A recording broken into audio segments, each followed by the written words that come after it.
There's a new term making the rounds online: fiber maxing. As a nutritionist, I get asked a lot, is this something real or just another internet fad? In today's video, let us explore what fiber maxing means, what science says about it, and how you can approach it safely.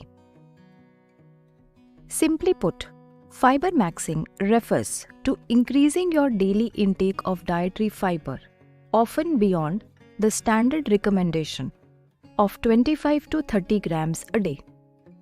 The idea is to include a wide variety of fiber-rich foods: beans, lentils, whole grains, fruits, vegetables, nuts, seeds, so that your gut bacteria have plenty of fuel to thrive.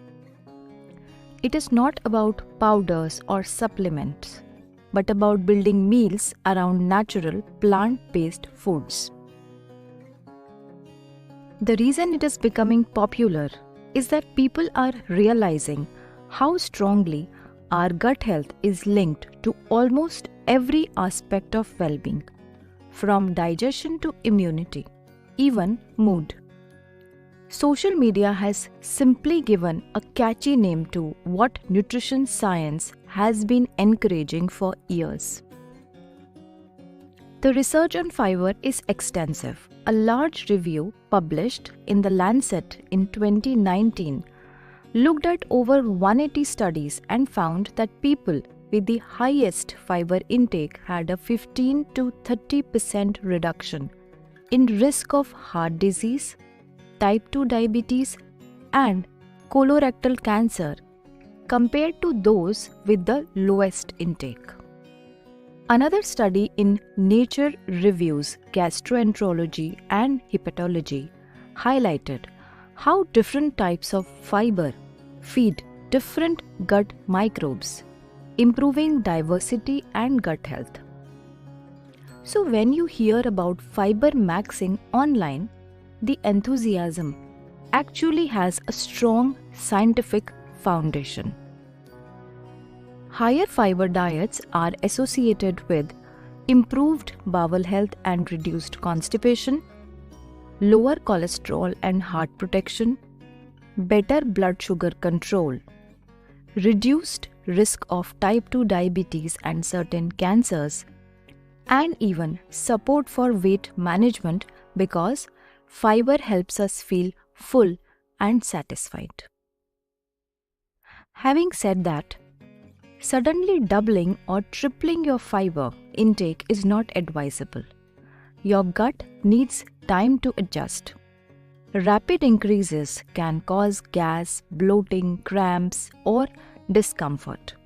And in people with conditions like IBS, it may actually worsen symptoms.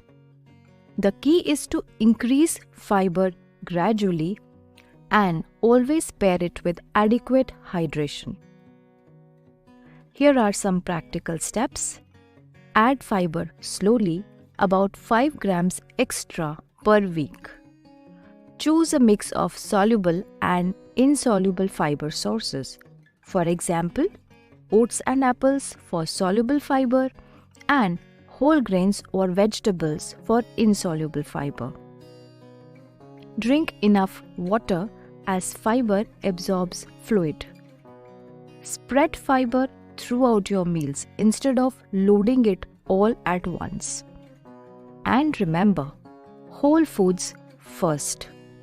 Supplements can be helpful in specific cases, but they are not a replacement for a varied diet. So to sum up, fiber maxing is not just a passing trend. At its heart, it is a reminder of how important dietary fiber is for your health.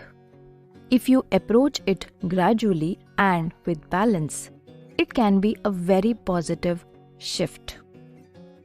If you would like me to share some easy recipes for increasing fiber in your diet, do let me know in the comments below. And if you found this useful, do subscribe for more practical nutrition insights. Nourish your gut, nourish your life. Take care. Bye bye.